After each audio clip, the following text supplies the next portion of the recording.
Therapy Chat Podcast, episode 251. This is the Therapy Chat Podcast with Laura Reagan, LCSW-C. The information shared in this podcast is not a substitute for seeking help from a licensed mental health professional. And now, here's your host, Laura Reagan, LCSW-C.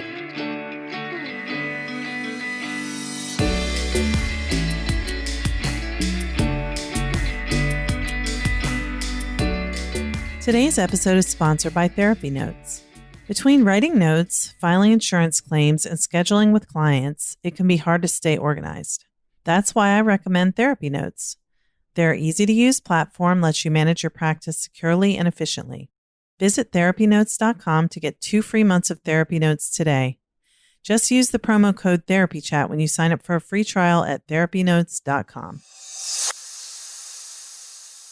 Hi, welcome back to Therapy Chat. I'm your host, Laura Reagan, and today I am bringing you an interview I did pre-pandemic with Dr. Margaret Rutherford. I think her message will resonate just as much with us now as we're going through this as it did before the pandemic. But if there's anything that seems out of sync with what's been happening in our current times, that's why. As always, I appreciate your support. Thank you for listening to Therapy Chat. I appreciate you leaving ratings and reviews on iTunes or wherever you listen to podcasts, which helps make the algorithm help the podcast find more people. Whether you listen, you're a member on Patreon, or you've left a rating and review, or you haven't, I'm just grateful that you're here. So let's dive right into my interview with Dr. Margaret Rutherford. Hi, welcome back to Therapy Chat. I'm your host, Laura Reagan, and today I'm very excited to be talking with Dr. Margaret Rutherford, the author of the book, Perfectly Hidden Depression. Margaret, thanks so much for being my guest on Therapy Chat today. It's wonderful to be here. Oh, I'm so glad. And I'm really excited to dig into talking about your book. But before we even do that, let's just start off by you telling our audience a little bit about yourself and what you do. Sure. I'm a clinical psychologist, but actually that was my second career. I was a professional singer in my 20s. I sang jingles and jazz at night in Dallas. It was fun to do for about 8 years. And then I decided to go into music therapy, which led me into psychology. So it's been a bit of a circuitous route for me. Yeah, I can hear that you were a singer. Your voice is very soothing and mellow. I can totally hear that. Well, thanks. But I came to Arkansas. My husband and I moved here in 93, and I opened a practice. I graduated from the University of Texas Southwestern Medical School there in Dallas, and then we moved to Arkansas. So I've been here for over 25 years in private practice, and I really never wanted to write a book, Laura. Love being a therapist. I love seeing people and trying to help, and I really was quite content at doing that. But we were lucky enough to have a son. And when he left, I had a lot of time on my hands. And I had a friend who's sort of an entrepreneurial coach around here. And she said, why don't you write? She said, you write fun emails. Why don't you just write? And I thought, well, okay. So I started blogging in 2012. And I was blogging about empty nest, actually. I was talking about what you go through and that sort of thing. And then I got itchy about wanting to write about mental health, what I do every day long, all day long. So I started a new website called drmargaretrutherford.com in April of 2014. And since then, and that's where I am now at drmargaretrutherford.com. Creative name, don't you think? How'd you come up with that? But what happened let me not talk about that quite yet. So I've been then blogging since 2014, and I started podcasting 3 years ago. So I entered the same world that you're in, this wonderful podcast world, and started that, and just have loved that as well. To you kind of stretch out the walls of my office and gather in people who may never have thought about therapy, or people who are in therapy, or people who've just been initially diagnosed, and just wanted to reach out to those folks too. So that's been a wonderful enterprise as well. I didn't even know you had a podcast. And what is that called? It's called the Self-Work Podcast with Dr. Margaret Rutherford. I love that. I'm going to have to check that out. Thanks. Yeah, I do. So how did you end up writing the book? I mean, because, it's not just about mental health. It's about a very specific area of mental health. And it's certainly one that I see in my clients all the time. So, I'm grateful that you wrote about it, but what made you decide to do that? Well, it was back in early spring, April of 2014 again, right after I started writing the blog, started my blog on mental health. And I was sitting in my sun porch and just thinking, well, what do I want to write about this week? And I was thinking about some of the people, I'm sure very similar to the ones you've seen, whose presentation was very, very different as a patient. And we sort of had to scratch the surface pretty deeply for them to reveal sadness. In fact, it was very, very difficult for them to connect with painful emotions at all.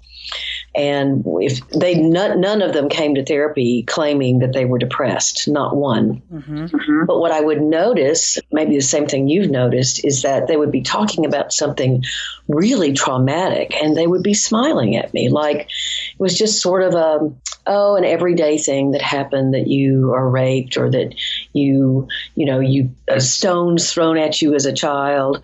And I would kind of ask them to stop and consider what they were saying.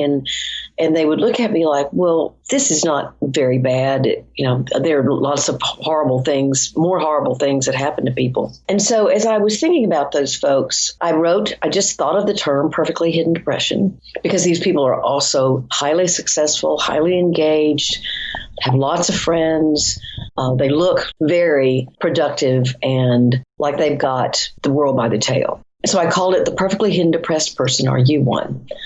At that point, probably I had maybe 50 shares. Maybe if I really wrote something that really interested people, somewhere more like 100. Well, it went viral. And I was writing for the Huffington Post at the time as well. And I forgot when they posted it there that I had my email at the bottom of the post. Well, by 24 hours later, I was swamped with emails. Wow. About how do you know this? How did you figure it out? I love this term.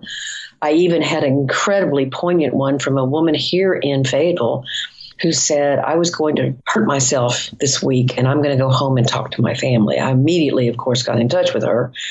And she said she already had a therapist. But so this really suggested highly to me that this topic was something that people were yearning to hear about. And I began looking for connections in the literature about perfectionism and depression.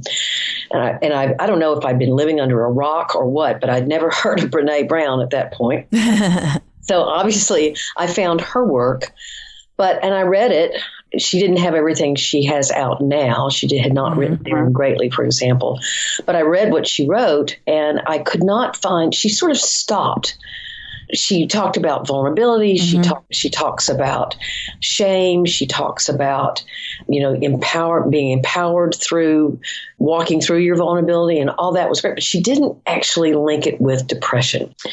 And so I spent another year or so asking people if I could interview them. Every time I would write a post about perfectly hidden depression, I would put down at the bottom, if you're interested in being interviewed, please email me. Well, I had several people email me, even though they were quote unquote hiding. And I culled through those pretty carefully, trying to weed out people that might not really meet the criteria. And I talked with all of them and learned so much. And their stories are actually in the book. But I came up with this idea, Laura, that this was, I'm not narcissistic enough to believe that I've come up with some sort of new diagnosis of depression. That's not it at all. I don't think this is a diagnosis. I think perfectionism is a character trait. And in this instance, you pair it with a lot of constant critical inner voice shame, and you've got a problem, and that can mask depression. So I called it a syndrome, which of course is a group of behaviors or beliefs that are found together, kind of like salt and pepper or red hair and freckles or something. So, and I spent some time, obviously, trying to work out in my own mind, and would write about it and ask people to give me feedback about what maybe the characteristics were. I thought about the patients I'd already seen that had this sort of these behaviors and beliefs. And lo and behold, I actually knew someone, a blogger friend of mine, who had interviewed me for a book on empty nest, her own book, which is a wonderful book, called From Mom to Me Again. But anyway, she, unbeknownst to me, she was an acquiring editor for an agent. Now, she may have told me that at the time, but I didn't really know what that was. Yeah. And she said, I think you ought to submit a book proposal. I think you ought to write a book proposal, because she was reading my posts on it. So that's what I did. And her agent was very interested. And so I didn't even have to work to find an agent. He just said, I'll do this. And, 3.5 years later, I had a publisher and a book. So I started on this, literally in April of 2014. And so actually 5 years later, my book was published November the 19th by New Harbinger. Okay. Lots of I'm sorry. of early mornings, because I was also still seeing all my patients, still seeing 30 to 35 people a week. So it's been a pretty exhilarating, gruesome struggle, joy, honor, whatever you want to say. But I've learned so much about writing and about just the whole process. It's been fascinating. Yeah. Well, I'm really curious. I mean, I love that you brought up Brene Brown, because I don't know if you know, but I'm trained in her Daring Way method. And and so I've found her work to be extremely helpful in working with people who really have perfectionism and shame and these high achieving clients who do feel disconnected from their own emotional pain, and don't recognize their past traumatic experiences as being traumatic. But I have also noticed where the work stops, and she's a researcher, and she's not trying to be a therapist. She's not claiming to be a clinician. Right. And so some of the pieces that we would understand in our training and our work aren't brought into it. So, but I would love to hear how does a client who has perfectly hidden depression present? What's the criteria that you came up with? Sure. And I try to be careful to not say that they have it, because that sounds like it's a diagnosis. Okay. You've got hold. I try to use the terms you identify with it, or maybe you experience it, because to me, I really don't want people to go to their doctor and say, I have perfectly hidden depression. Yes. And, I need a medicine for that, or please fix my PhD. That's right. So the 10 characteristics that I came up with, again, sort of to help your listeners understand syndrome, we all talk about codependence now. It's just a normal word we use. Mm-hmm. But when codependence was initially born or created, it was a bunch of people who got together and said, what do people who are loving and trying to be in relationship with an alcoholic, what do they share? What kinds of behaviors and beliefs do they share? Yeah. And it became the syndrome of codependence. So this is something similar. And again, I'm always learning. And so probably the list I would write now would be somewhat different than the list I wrote 3 years ago.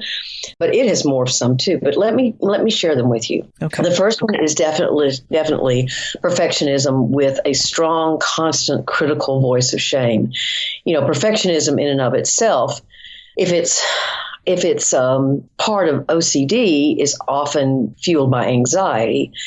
And then just striving for success, which is perfectionism, obviously, is born of competitiveness or drive or achievement or whatever. But I believe this kind of perfectionism is driven by shame and driven by by fear. So I think that's different.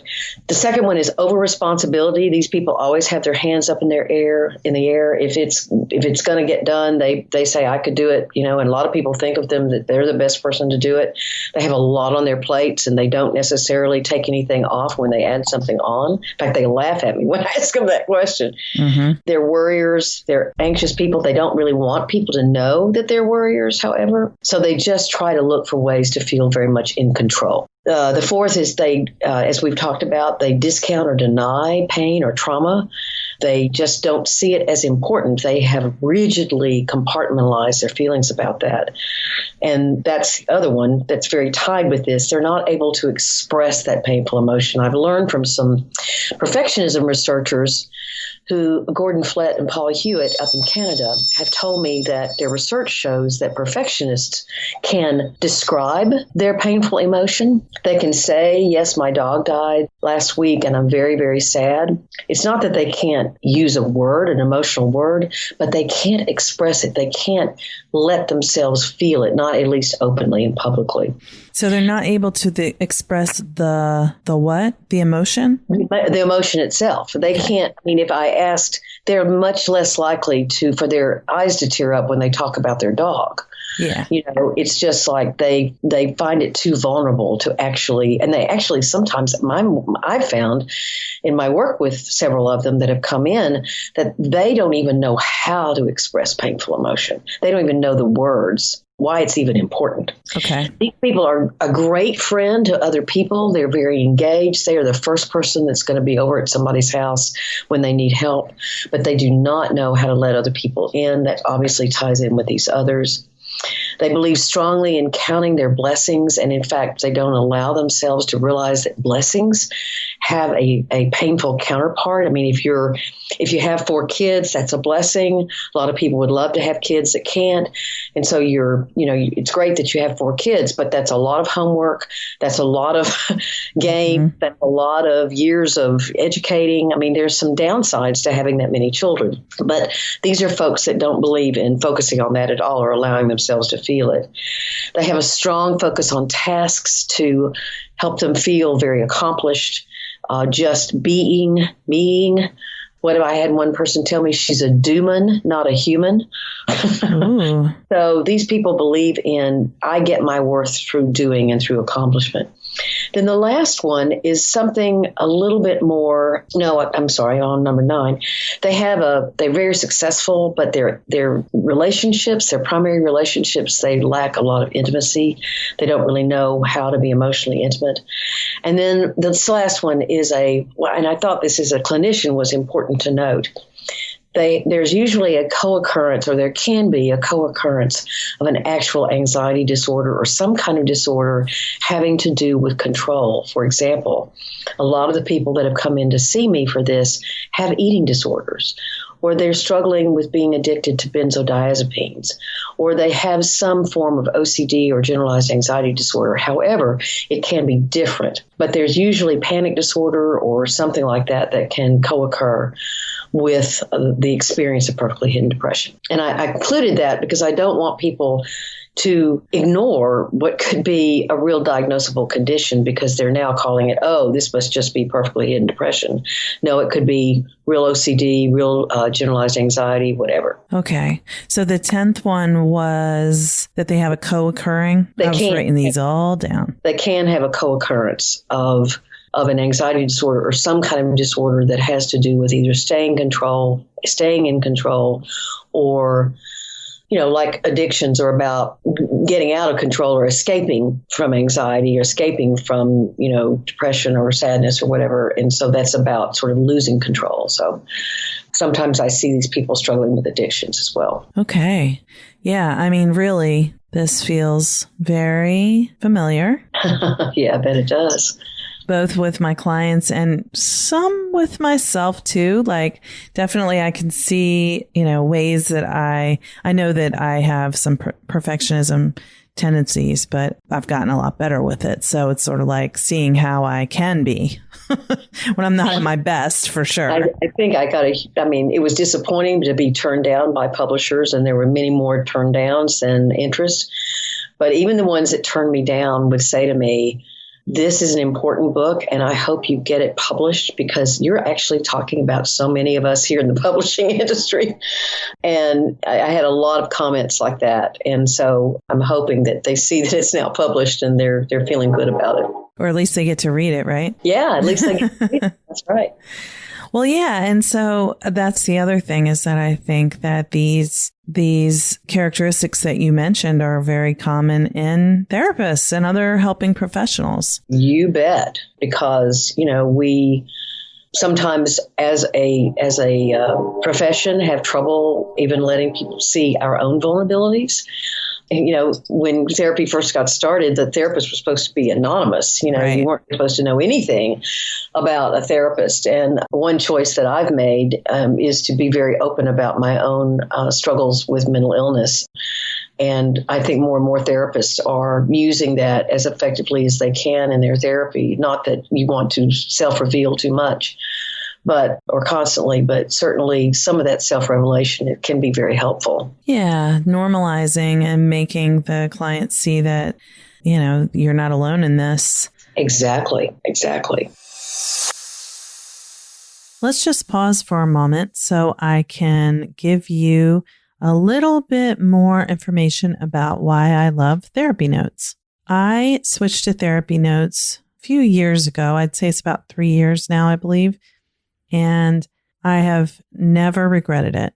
I was very happy with the EHR I used before, but therapy notes is more intuitive. I love the interface. The customer service is fantastic. And I love how I can get my notes done quickly because I can customize the template that I use for my notes. And there are opportunities to put check marks rather than having to write out the intervention used. So I have cut my time spent writing notes way down, which is wonderful because I like to focus on seeing clients. I know documentation is an important part of our work, but it can also be time consuming. And that is why I love using therapy notes. If you are considering switching EHRs or you're looking for one to use in your practice, give therapy notes a try. You can get 2 free months by using the code TherapyChat. Now let's get back to our interview. So I noticed that in the characteristics that you mentioned, none of them really sound like depression, which makes sense because you're calling it perfectly hidden depression. Right. Well, the thing that so many people have told me, I probably interviewed about 60 people altogether. It took me a good 6, 7, 8 months. And these were neurosurgeons, motivational speakers, advertising execs, stay-at-home moms. I mean, there was a huge diversity in the people that reached out to me.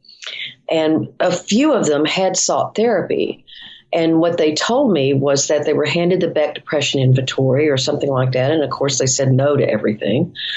And because people like this will not fit criteria for depression, which, as you know, 2 of the major ones are depressed mood and what's called anhedonia, meaning that you don't enjoy activities that you previously enjoyed. Well, someone with perfectly hidden depression or who identifies with it they still sort of enjoy what they're doing. Now, in their gut, they know something is wrong. They're very lonely.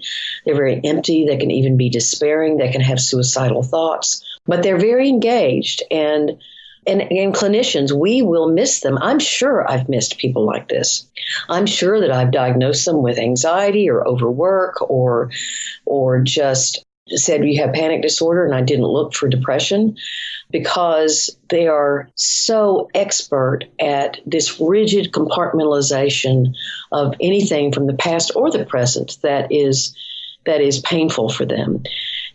One question that I've gotten a lot, Laura, is, well, what's this difference between this and what people call high-functioning depression or smiling depression? And I do think that people who have that kind of depression will identify with perfectly hidden depression. And I'm certainly not saying that people who have classic depression who fit criteria for depression don't put a smile on their face, and they go to work, or they take good care of their kids, or they try different meds, or they exercise, or whatever. Those are people who are courageously fighting their way through classic depression.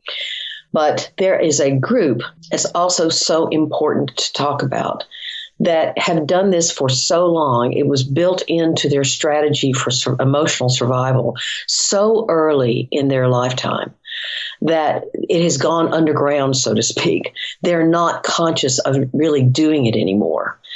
And so when I look at them and say, or a clinician looks at them and says, do you struggle with hopelessness? They go, no, I don't struggle with that at all. No, I enjoy my life. I mean, they have learned so well to, again, rigidly compartmentalize, discount, cloak, hide, whatever you want to say, any kind of pain. Maybe they grew up in families that pain wasn't allowed. I know you focus a lot on trauma.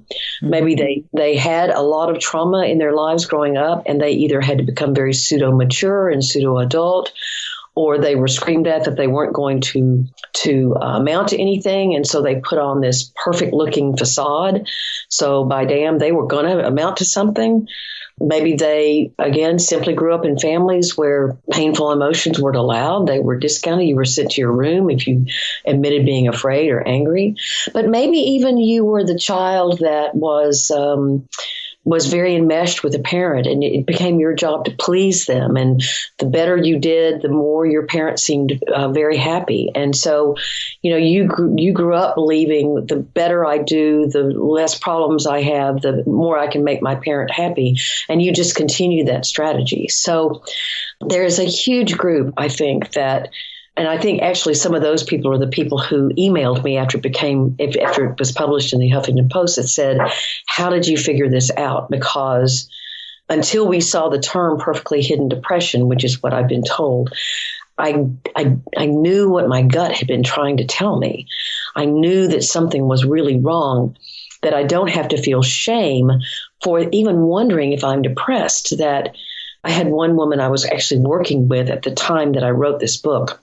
And I'll never forget one afternoon, she said, one night, really, really early in the morning, 2:00 or something, I finally asked myself, well, could I be depressed? And she said she looked at the criteria, and she just had this sudden, awful shame that erupted within her. And she said, how could I even think that I had this?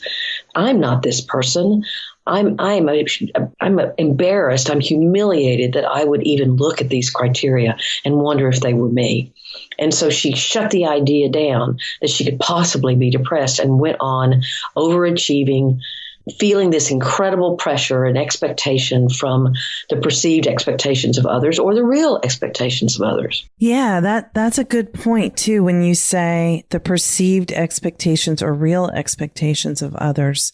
Because I see a lot of where people are like, and I've thought this too, like, I have to do this. I have to do more. I'm not allowed not to do so much. And then it's like, well, who do I think is telling me that? Exactly. Because there's no one telling me that. Exactly. And there hasn't been anyone telling me that. Probably right. At least, Right. Well, again, not to get over research oriented, but I think this is interesting. There's a lot of research being done on 3 different types of perfectionism. And one is self-directed perfectionism, which simply means you are very competitive and achievement oriented and you want to do really well. There's other oriented or other directed perfectionism, which is about you expect perfectionism from others. And then there's the third, which is called socially prescribed perfectionism. And what that is when you are on a constant treadmill because the last thing you did becomes the thing you have to top. And there are expectations all around you that will happen. People will slap you on the back and say, that was a great job on that project. And, we're going to expect even more from you next time because now we know what we can expect. Or the fundraiser you throw and they say, you got to be chairperson next year because you just did the better job that anybody could possibly do. And so you're constantly ramped up to always push, push, push, push. And that pressure is the most dangerous kind of perfectionism. It's the kind of perfectionism that will lead to suicidality. it's the most correlated kind of depression with actual suicide thoughts or suicide attempts or quote unquote successful suicides. Yeah, that's very grave. And as of course we all know, this is a huge problem. But the thing that I see a lot is that the achievements that people have are like astounding. But to them, not only is it no big deal, they barely even notice. So it's basically like if you make a small mistake, right, you're a complete failure. But if you do something that no one's ever done before, it's like, yeah, thanks, but I wanted it to be better, or well, that's great, but my real goal is blank, Right. I mean, not everyone can be, the president, or not everyone is going to be the head of the UN or something. It's like, sometimes I'm amazed at what people don't give themselves credit for when they have, let's say if you were like the deputy director of the UN and you're like, yeah, but I'll never be the leader. It's like, yeah. What? Right. I'll never be the top of the pile. Yeah, I do think that what is that imposter syndrome thing that we all, some people can suffer from, which is, and I certainly did. As a vocalist, you can imagine getting into graduate school was a little astounding to me. And I remember thinking to myself, well, if I can do it, anybody can do it. And once I was writing my dissertation, that changed my mind, by the way. So I do think that the goals they have for themselves can certainly be, they don't give themselves credit for what they've done already. And it's probably that is again fueled by shame. I remember another man that I worked with who was a millionaire, Laura, and he looked at me and he said, "It's my dream to use my learning in order to help other people. I want to go to third world countries and help them build what he knew how to build."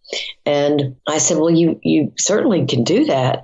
And he looked at me and he said, "But my dad," he was one of those people that I've mentioned before, "my dad told me I'd never amount to anything, and I'm not sure I've amounted to enough." Mm. And so, he said, and I said, "How will you ever know that?" And he looked at me very sadly and said, "I don't know." So, how can you ever be successful enough? And when you don't have an innate sense of your own worth, again, remember one of the symptoms is you're task oriented. Your tasks, your accomplishments define your worth. So that's what you're sort of talking about, that there's always another accomplishment that's out there. Some people have asked me, well, do you want your book to be a New York Times bestseller? And I look at them and say, well, that would be a miracle. But one, but two, I don't want that as my goal. I want this book to get in the hands of the people that need to read it. And if that catches the eye of the New York Times, fine and dandy. I doubt if it will. I'm a therapist from Fayetteville, Arkansas. I'm not in New York or LA, and I don't know any people that are famous or anything.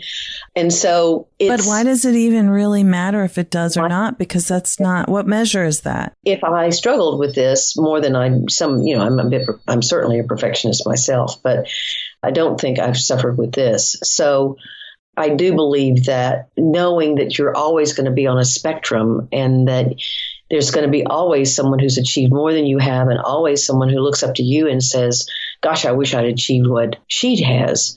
That kind of just understanding and acceptance and even enjoyment of that I want to have people in my life that inspire me, that have, quote unquote, done more than I've done, because I can use them to motivate me and inspire me rather than, so I haven't been successful because I'm not who they are. Yeah.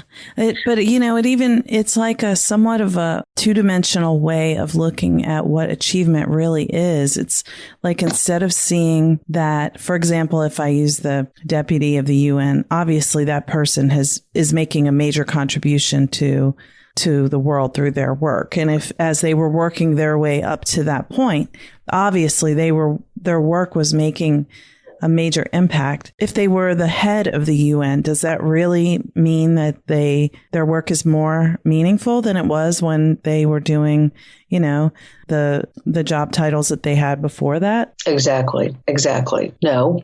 Exactly. So the title and the task is more important than the substance of the... Right. But again, when you have shame as the fuel that's feeding that, then what kind of accomplishment will diffuse that shame? And a lot of my patients have said until they did the work, this man I was talking about didn't do the work. He left therapy. He couldn't tolerate it. And so, which was very sad. And so anyway, I think until you get it, you just don't get it. And that's why I wrote the book. I wanted people to I do have a treatment strategy in the book about what do you do to try to guide yourself through this. I have a lot of caveats about please don't do that. If you're actually dealing with trauma, because it can be dangerous for you to do that alone. But hopefully the book acts as a guide. There's 5 steps and a guide to actually going from understanding perfectionism as a problem and allowing yourself to recognize the tentacles it has in your life that are really causing you some chaos. Anywhere from then committing to that change, which can be very hard because no one is saying this is a problem except you, to confrontation of a lot of the rules that you're following that are it's long overdue that they change, to connecting with those emotions, learning how to connect with those emotions. And I suggest that people use a trauma timeline in order to do that. And then the last, and all these are interactive stages, but the last stage is going from insight to actual behavioral change. And how do you do that? And I've used stories. There are lots of stories interspersed through the book about these people I talked with that makes the book very real to read. You'll probably find yourself in several of those stories. And then there are like over 60 exercises and reflections to help guide you. So it's actually more like a workbook than it is a book. Yeah, you packed a lot in there. It's not a big book. I tried. Anyway, it's not a long book. It's about 200 pages. It's an easy read, I think. And the exercises are not easy. The exercises are tough. And some of them are easier than others, but it's tough to confront some of this stuff when you haven't in the past. So I really tried to not only work from what I know works as a clinician to what when the publishing company asked me to come up with a treatment strategy, I sort of froze. I'd almost threw up. Mm-hmm. I thought, oh my God. But what I realized was that I do sort of have this form that I use with all my patients. And I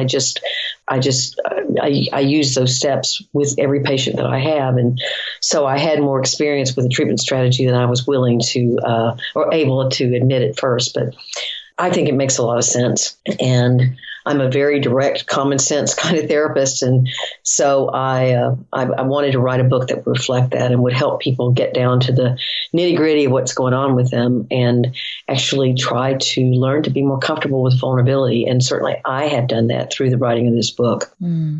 I think it sounds amazing. And as I told you before we started recording, I haven't finished the book, but what I've read so far, I love it. And I definitely think that all these exercises that you have in the book are things that I'll be using with my clients because, thank you. Yeah. When we were talking, I thought of probably like 6 of my clients who, could surely see themselves in what we're talking about and what's in this book. So I think it's going to be a good way to facilitate them being able to think differently about their inner worlds. I sure hope so, Laura. It is, as your listeners and you can probably tell, I have been very passionate about this, to go from never wanting to write a book to being determined to write this book or to get this book published. Yeah. And I was very welcome. It was very lucky that New Harbinger was interested, and there's a little smaller publishing company, but they only publish mental health books, and they've had some great successes with other books. So I was delighted that they took me under their wing, and actually their editors made it a much better book. I'm a novice writer, and so they really helped me. I think the book flows really well, and so I'd be delighted for your listeners or your clients or whomever to get a copy. And where will they find it? They can find it on Amazon, at Barnes & Noble. Okay. And also you can go to if you'd rather support your local bookstore, you can go there. They might not have it on the shelves. Again, it's not a New York Times bestseller, but they will be able to order it. Or you can actually order it straight from New Harbinger. I think you get a discount when you do that. And it's discounted on Amazon as well right now. Mm-hmm. So it's been doing pretty well. And I'm thank you so much for letting me talk about it here on Therapy Chat. And I'm honored that you would take your time and your listeners' time for me to talk about it. And I sure hope that some of them find it helpful. Well, thank you. Thank you so much for being my guest today. And I am very pleased to share what you're doing. I think it's going to help a lot of people. So I'm grateful that you took your time to come here today. Sure. Let your listeners know, you can actually, my email, that infamous email, ask Dr. Margaret at drmargaretrutherford.com. I do have a podcast, the Self-Work Podcast with Dr. Margaret Rutherford, where you can listen to several or download several episodes that are about perfectly hidden depression that go all the way back to episode 3. And then are interspersed throughout 163 episodes. And so you can listen there. You can go to my website at drmargaretrutherford.com. And I'd certainly like it if your listeners gave me a heads up and let me know what they thought. Great. Thank you. I'll share all of these resources in our show notes. Sure. And thank you again for being my guest today. You're so welcome. Thank you. Today's episode is sponsored by Therapy Notes. There are many ways to keep your practice organized, but Therapy Notes is the best. Their easy-to-use, secure platform lets you not only do your billing, scheduling, and progress notes, but also create a client portal to share documents and request signatures. Plus, they offer amazing unlimited phone support, so when you have a question, you can get help fast. To get started with the practice management software trusted by over 60,000 professionals, go to therapynotes.com and start a free trial today. If you enter promo code TherapyChat, they will give you 2 months to try it out for free. Thank you for listening to Therapy Chat with your host, Laura Reagan, LCSW-C. For more information, please visit therapychatpodcast.com.